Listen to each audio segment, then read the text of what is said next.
cease to operate as any sort of impartial third body or check on power. What it actually is, and has been for decades now, is the third most powerful chamber of the legislature, where justices routinely legislate from the bench, make decisions along partisan lines, and openly defy the Constitution whenever it suits them. I mean, several examples of where this has been true. We've seen in cases as diverse as Japanese internment, or Gore v. Bush, where the Supreme Court literally decided to halt a recount in Florida and impose Bush as president because there were majority Republican justices on the bench. We've seen them legislate from the bench in cases as diverse as Roe v. Wade, where abortion was legalized, and things like Citizens United, where they decided to remove any sort of upper limit on donations and limit for political campaigning, and things like equal marriage, where they just decided that the right to family would now also encompass the right to same-sex marriage.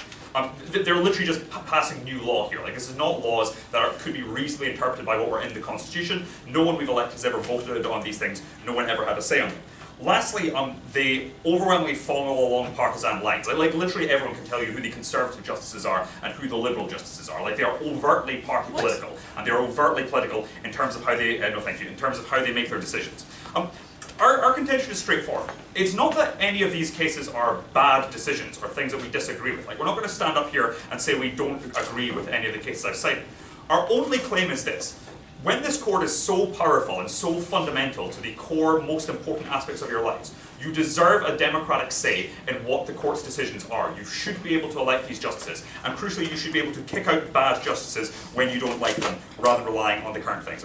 I'm told I have to give a weighing mechanism, because apparently that's a thing. Aside from just good things, and if we prove that it's good, then we win, and if they prove that it's bad, then they win. The actual weighing mechanism I would like to give you is a principled one. Namely, you have a principled right to make democratic decisions about the aspects that affect your life. This is irrelevant to whether these decisions are good or bad. You would not put Queen Elizabeth back in charge of the USA, even though she might be able to make some better economic decision making, because you should have a right to be able to elect the people who govern you. In terms of a mechanism as to what this will look like, we'll have one national election for the Supreme Court justices. We'll do it on a proportional system, so rather than elect every justice individually, basically if 55% of the population votes for Liberal justices, then just over half the court will be Liberal justices, and vice versa. Like, we'll do it proportionally to people's votes, rather than the current sort of majoritarian system as a way of electing people. Any clarifications on the mechanism, or is that clear? That's clear. Alright, sweet. Okay. Two arguments then. First of all, as to why you should have a right to decide what these justices do. Okay, the premise for this is fairly straightforward.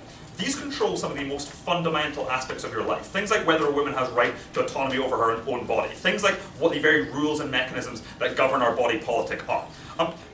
I just want to think, like, what an enormous infringement the existence of a state is upon your natural rights and freedoms. Like, it's really trippy when you think about it, right? Like, the government can pass a law, then lock you up in a small box for the rest of your life if you disagree with this law, and like, that law can be about anything the government wants. The only legitimate basis for government, or for the state, is one of democratic consent. It's one of the idea that because you vote for this, you consent to some degree and make it legitimate for them to infringe your rights and do things like tax you. In a way that a tyrant or someone who is unelected, it would not be legitimate and not something we should stand behind. We just extend this principle to the court as it stands. Crucially, the reasons why the status quo method of presidential appointment and Senate confirmation don't meet this check, there's three reasons for this. First of all is just the sheer impact that these laws have. Like, in many ways, these are more important than the office of president in terms of deciding what the most fundamental things that govern your life are. Secondly, it's very indirect, the current mechanism of Senate confirmation and presidential confirmation. What I mean by that is, at every stage, there's the influence of lobbying or special interests, which can affect this. For example, the Republicans confirmed Brett Kavanaugh, not even because lots of them thought he was suitable. I mean, lots of them did, but lots of them clearly believed the allegations against him were credible, or that he shouldn't be implemented. But they had to vote for him before the midterms, because they couldn't risk losing control of the Senate and then having the Democrats refuse to confirm him in revenge for their blocking of Merrick Garland. So, there's so many other interests that affect the decisions of appointing, that we just aren't appointing people on the basis of who's the most qualified or whatever. We're clearly doing it along nakedly partisan lines, otherwise Merrick Garland would currently be in the Supreme Court and Brett Kavanaugh would not be. Thirdly, when you vote for president or senate, you often don't vote on the basis of thinking what justices they might confirm. You vote for the president because you like their security policy. You vote for your senator because you like their economic policy or whatever. But they then go on to appoint these justices who control some of the most fundamental aspects of your lives. You should be able to have a direct say in voting for these justices yourselves. Second positive argument in that case, why this will reduce partisanship and corruption on the court. So first of all, as to why we think this will reduce corruption and the influence of money on it. I'd like to point out, in a national election of this size, there's going to be an overwhelming amount of scrutiny on the candidates. And sure, they're going to stand up here and say there'll be some lobbyists or some PACs will give donations to candidates standing for justice. Obviously, this is true. But at least you'll know, right? Because the problem at the moment is PACs currently do select the Supreme Court. Like the Federalist Society gave Donald Trump a list of 25 conservative justices and said you should pick from one of these 25. And he then went and did it. But the problem is, very few people know that. But even if we know it, there's nothing we can do about it. Like we have no means of getting rid of justices that we don't like or when they're making decisions against us. Like the process of impeachment is incredibly difficult to me, and I don't think a Supreme Court justice has ever been impeached. May? Yeah, so I mean, we can't just start impeaching them, right? Like you're burning down a system because you don't like the problems that I identify. But I mean, most of the ones you're saying will get worse, like extremism, like partisanship, like getting rid of justices that are bad. Okay, fine. If Maeve has some sort of solution to completely fix the Supreme Court that isn't this mechanism, then fine, whatever. I look forward to hearing it. But I think realistically, it's not that these mechanisms for impeaching justices don't exist. It's the political will to use them just isn't there. Like the Senate and the President are not willing to impeach justices and run that risk. So I think the second thing to say here is there are just some justices who are just personally unsuitable to be on the court, who we can now choose to get rid of. Like Brett Kavanaugh would not have been elected if it had been a national election. We'd have had another conservative justice instead, but it would have been a conservative justice who hadn't committed sexual assault and wasn't an unfit person to be there. I think that's much less likely to happen on their side of the house because it relies upon political parties not acting in partisan ways. I mean, look. The important thing here is not the outcomes of what decisions will be made. The important thing is whether or not you should have a right to rule over the issues that most closely affect your own lives. We say you should have a right to rule on these, and we say that's why you should vote for side proposition. Woo. All right.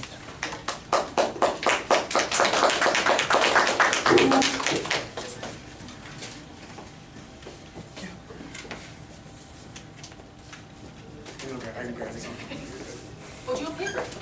Oh, I have notes. No, it's fine. I've got those. Here, yeah. There's some more as well. Pass that on.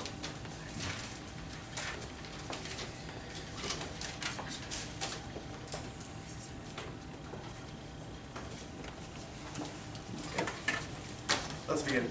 I like the affirmative vote was a wonderful constructive, but there were some key issues that we saw. First, they paint this wonderful picture that essentially by allowing the individual to vote for the Supreme Court, all these problems go away. And that's not true. All those problems are inherent in the status quo with the two-party system, not with the Supreme Court itself. Don't burn down the state. Instead, work on reforming it. So, to start off, our way of saying is what proposes better legislation? Because as we see right now with the Supreme Court, their entire job is to look at legislation and cases to decide what is a precedent for the United States. If they're not providing the best decisions and best precedents, then they're not working as a Supreme Court. We provide two major points of negation. First, contention one. It's going to increase polarization in the public sphere. Subpoint A, the AF likes you to believe in their contention, in their second contention, that what we would have is less polarization because we're not being appointed by a Republican or a Democrat president. That's just not true. The public votes strictly on party lines. You don't look at their stances. You go and you circle either the Republican or the Democrat on whatever piece you see. That would be pervasive in status quo. Yeah, Owen, what's up? The public votes along party lines for the House, Senate, and Presidency. Should we remove the right of the public to elect the House, Senate, or Presidency? No, essentially what we should try to do is reform the two-party system to where we have more people bringing out opinions. The affirmative does nothing to fix this. Now on to subpoint B. It's still an ideological timeline. The Chicago Tribune points out that it will make it actually worse by allowing for uninformed citizenry to vote on who should be the president and make our decisions for us. Well, we see this is a major problem. By putting a citizenry in that is putting forward these candidates, it leads to worse legislation, and it leads to worse precedent for what we're going to see moving forward. Subpoint C, this ends up furthering the party divide between individuals. As we're putting these candidates in as individuals, it becomes more and more of a struggle when it comes to appointing Supreme Court justices.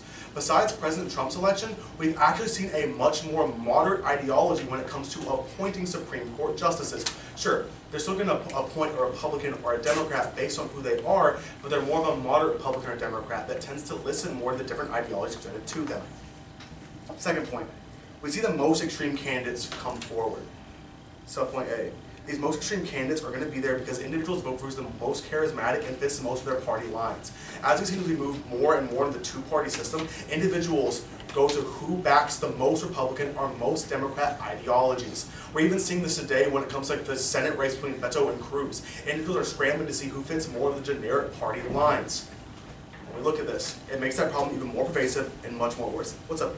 Okay, so you can test that voters are extremely partisan, but somehow the President and Senate they elect are non-partisan and will pick moderate justices. Yeah. Obviously an inconsistent characterization of how this is working. Okay, so I really don't know what you're asking there. Like empirically, what we've seen is like individuals, like when they're the presidency, they don't want to oppose the most extreme candidate because they even isolate themselves from most of the Republican basis, like of who like the Senate and the like Congress. And on to point B, this appeals to more side to turn to extremism. What we're going to see is a more rise of extremist candidates. For example, Tea Party conservatives are far left like socialist Democrats. This makes the problem even worse for our entire structure because they're trying to, once again, burn down the state instead of reforming simple fixes. On to subpoint C. This leads to two major impacts. First, we lose out on good legislation. By appointing more extremist candidates, we don't meet in the middle for what legislation we actually need. No party has a one-stop, quick-fix solution to our problems. Thus, by allowing individuals to come together, we put forward the best legislation with sides that are needed from Republican and Democratic legislation. But second, it erases precedent. If we're putting in the most extreme candidates, for example, we put a Republican candidate that wants to overturn Roe v. Wade, that leads to our downfall because it takes away the woman's right to autonomy. He'd like you to believe that through the affirmative side, this actually gets solved. No. Rights for women and others like the LGBT community will be far worsened by a Republican candidate putting forward someone that openly opposes them. But also, we could see a Democrat president put in like an idealist, socialist, democratic, socialist like economic precedent. But now, we're going to move to the affirmative side of the case. First off, on their top, basically their overview, I have three responses to this. First, this is only furthered by spreading because the party system still exists and it's even more pervasive in the public because the public doesn't meet and actually discuss this legislation, they just vote on their sides. It creates an echo chamber that puts more and more extremist candidates into place. Second, instead, decisions are being made by this uninformed public, so it ends up hurting the legislation that's put forward. And third, the public elects the president and the legislative branch.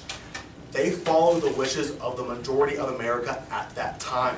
So that doesn't really make sense there.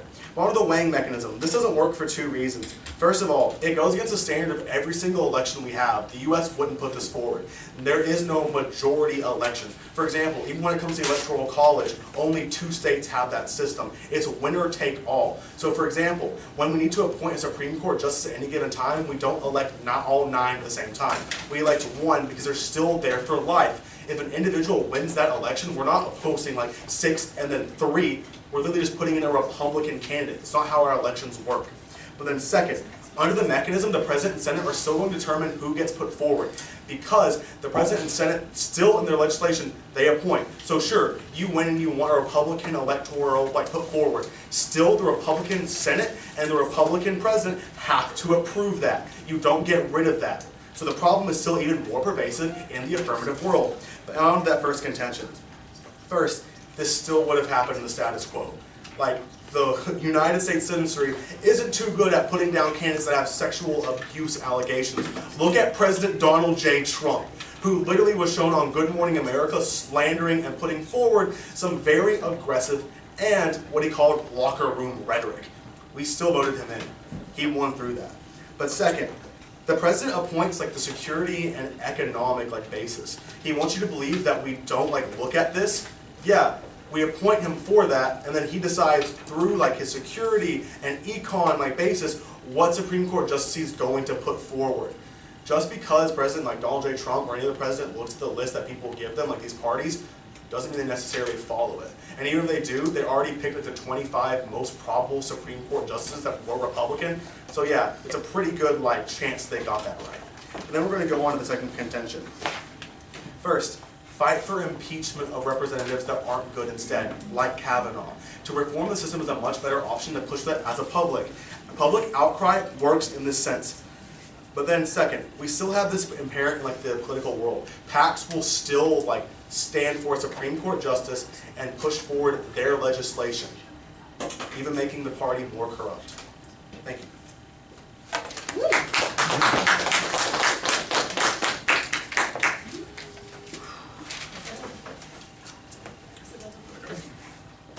Do you need a timer? Yes, I do.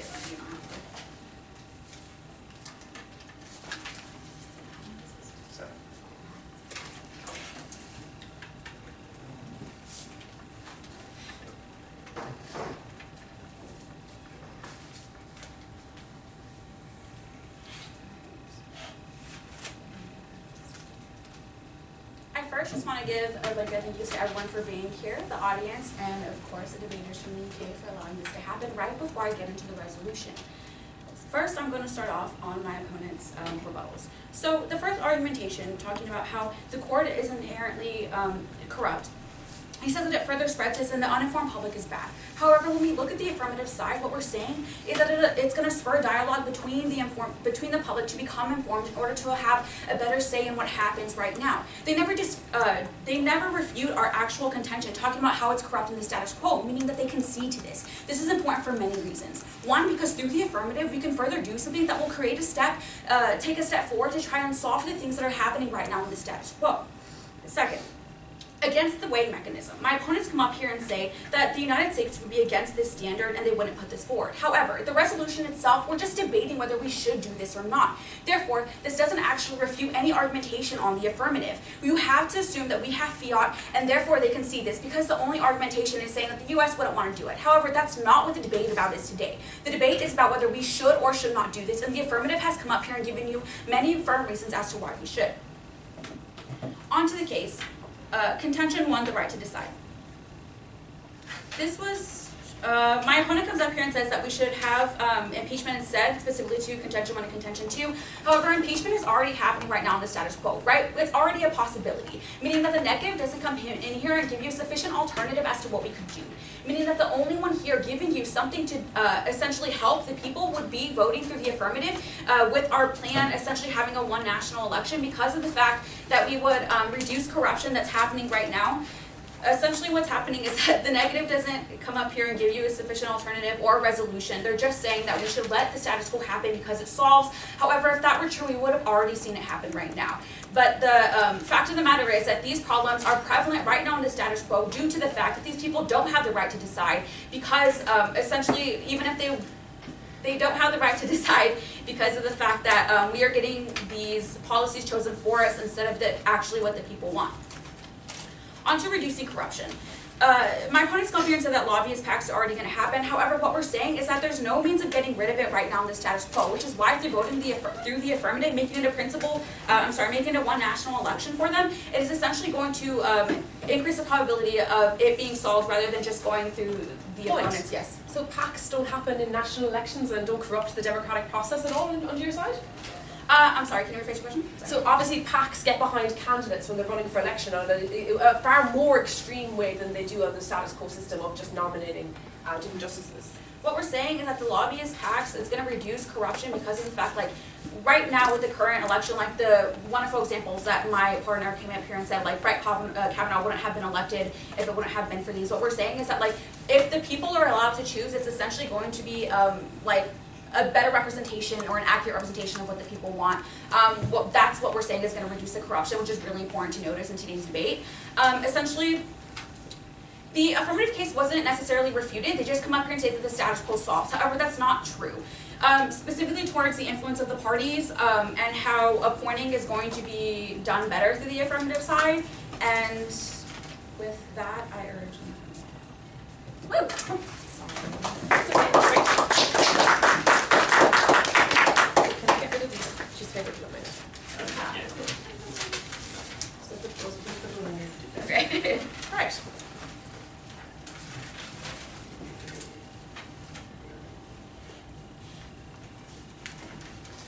Okay, I'm going to go through point by point what Owen and Joy just said and said why they're wrong. I've been learning this new technique called flowing and I'm really enjoying it from seeing some policy debates, right? So point 1, Owen says that the court has ceased to operate as a check on the systems of government, i.e. the Congress and the President. I say, fine, you can identify that problem, but you have to say, how do we better uphold it as a check, right? So at the point where the court becomes more partisan, more ideological, when voters are voting in people that really like amp them up as a base and get them to turn out, right? And that only happens really when you're promising very ideological promises on your campaign trail. Then we think that it's going to be less of a check than it is right now. It's going to be more stacked with people that overlook Donald Trump or overlook things and don't impeach the president or whatever it is, right? So we're trying to compare between the two worlds, and we think that it's going to be less of a check than it was before. Second problem that Owen identifies is that right now the justices are legislating from the bench, right? Whether these things aren't democratically approved, right? They're just writing in laws that didn't really exist.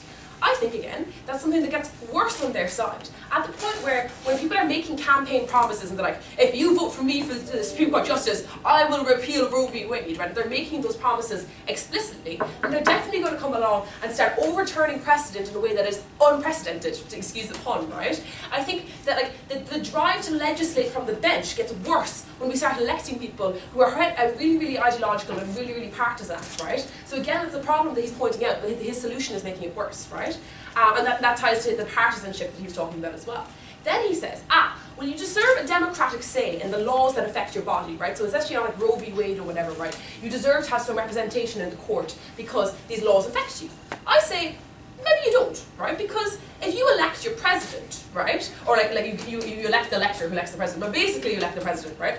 And he's the one, or she hopefully at some point in the future, is the one who's picking these justices in a sense then that that is a less direct form, but still like a way of representing, alright? So at the point where like you picked a Republican president, he might pick people who aren't pro Roe v. Wade, right? But you understand that like when you were electing that president, and indeed Donald Trump like campaigned on that platform, thank you, right? But also, more importantly here, you elect your senators, right? And the senator's most important job in the US Senate really is voting on a Supreme Court nomination process, right? And like representing their constituents and their values. So literally during the Brett Kavanaugh process right now, people were going to key senators and saying, don't vote for him, do vote for him, right? And like really, like, very strange, oh my god, I can't remember her name right now, but literally there was a very a conservative woman, right, who actually voted against Brett Kavanaugh, right? Because even though she was a member of the Republican Party, because she was like, actually my constituents don't want this man, and I'm willing to say no to that, right? So I think that like, what you can do is you can have a democratic say over like your senators who are meant to act as that check for you, right? So I'm really unsure why you just voting directly is such a big difference in the scale. Yeah.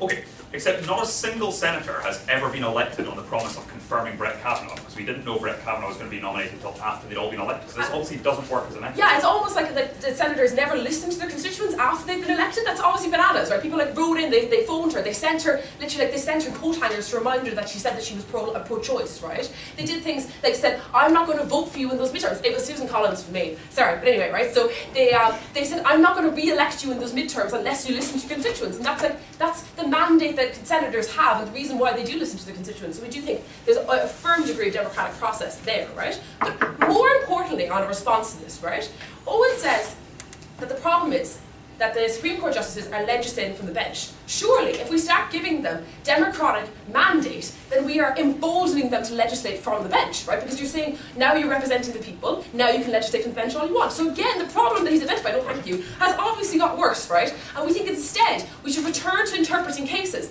and return to interpreting the US Constitution and interpreting the law, and not creating laws, because that is, as he says, not what their job is meant to be. Right. Then he says, well, the President of the United States is not appointing these people on the basis of merit, but he's appointing them on the basis of them being partisan, right? Look, I think, again, clearly that gets worse, because when people are voting on someone, they're literally not looking at someone's like judicial record, right? They're not going through like the legislation that he made on X case or Y case, right? Because they don't really understand how this merit works, right? They are probably turned out by people who make promises to them and say, I'm going to do this for you, or I'm going to make this law, or I'm going to do something that's going to be favourable to people of Maine, or whatever it is, right? So again, I don't think that the public are any less partisan or any more concerned with merit than the President of the United States might be. But lastly, Owen says, look, there are people on the Supreme Court who shouldn't be there, and we should be able to get rid of them, right? I think, first of all, we do have the system of impeachment, right? And just because it hasn't been used before, it probably means that actually we haven't elected people who are bad enough to use it yet, right? But I think that, like, I mean, there's a pretty strong drive right now that if the Democrats do take back the Senate, that they will open an impeachment process against Brett Kavanaugh for like telling lies in his confirmation process. So I think, again, that check exists, right? But the second thing I say is that, look, he lies and says that Brett Kavanaugh wouldn't be on the court if we had an election, right? But the thing is, men overwhelmingly support him, right? And the thing is that even if women don't support him, conservative women do. So those Democratic women who don't support Brett Kavanaugh are still a minority, and they would still lose out in a national election, right? Because you don't have a majority of people who are opposed to him, right? And as my partner rightly pointed out, Donald Trump was elected despite having multiple accusations of sexual assault against him, and he got in just fine. So just saying that the public will vote against these people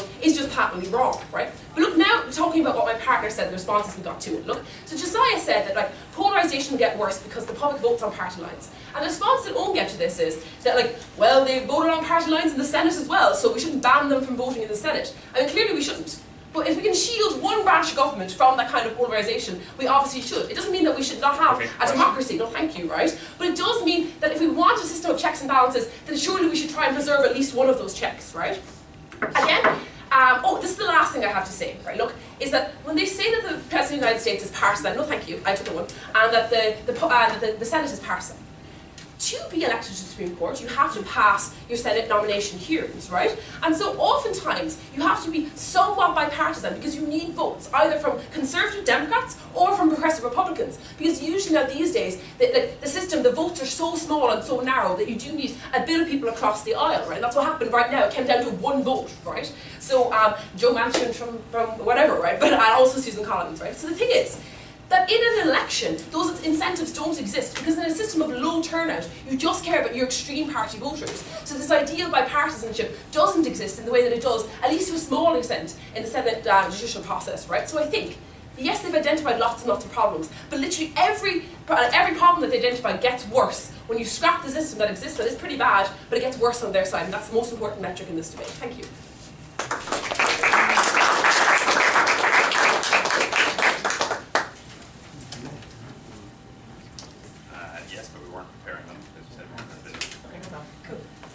Hey, give it up for all of our debaters. So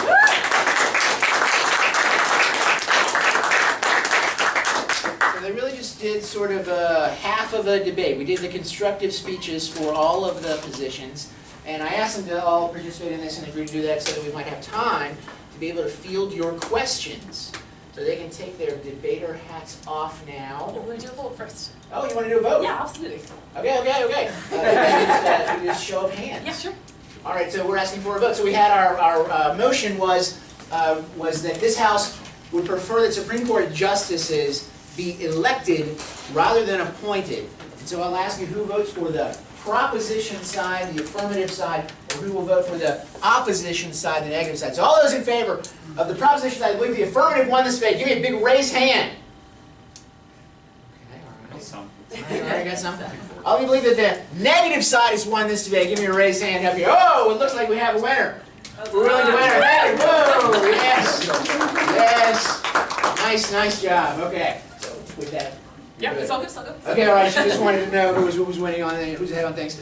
So with that, we can take our debaters hat off and they can talk about the arguments and formulated. And so you can feel free to ask them any questions. They had very limited time to prepare for this. We did an email exchange with Josiah. How much time do you have to prepare for this debate? We had about 5 minutes. About 5 minutes, right outside. Yeah. Right outside. So this is almost a limited prep event as they're doing everything. So those of you who are whining say you didn't give enough time for yours, I don't want to hear it anymore. So First of all, do you have any questions about the contention, ladies and gentlemen, or about the resolution, I'm sorry? Did anyone have a question specifically about the resolution? It's okay if you do. If you need clarification on something, don't be shy. It's okay, I won't make fun of you. I might. No question. No. Well, actually, I have one question. This is Josiah. Yeah, what's up? Okay, so in your speech, you talked about, I believe you talked about teen socialists. Yeah. Okay, so Like I just wanted to know, so like when you were talking about that, when you said that, it kind of made me think, is it not necessarily okay, but like, how do you know whether to take that risk? Because if I said that, I would feel like I would be at risk, depending on like which way the judge was leaning, whether he was. Yeah. So I can see where you're going. You don't want to offend the judge. Right. So like that's why I propose, like I talked about, far right Tea Party conservatives, or even have like the farthest of the left Democrats. So what I was going for was either way, no matter who's in office, you're going to lead to extremism.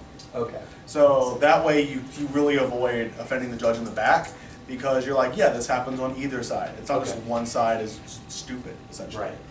Got it. What question do you have for the debaters, my friends? Don't be shy. Yeah, here. I have 2 questions. Of course you do. One of them is the when the other person is doing. I know that yours was based a lot on what they were saying. Were you writing that while they were saying? Did you guys see them in advance, your opponent's thing? No. Oh, no. So you guys were writing that as they were doing it? Yep. Like Yeah. you just like came, that's impressive. Then my second one is that sometimes, I was a little confused on the question system, because sometimes the person would stand up and say their point, but sometimes they would be like, sometimes you could like wave them away. Yep. And I was wondering like, what is, like determines whether you can wave them away and say no thank you? You can always wave them away, but you can accept one, and you probably should accept one question, and sometimes two.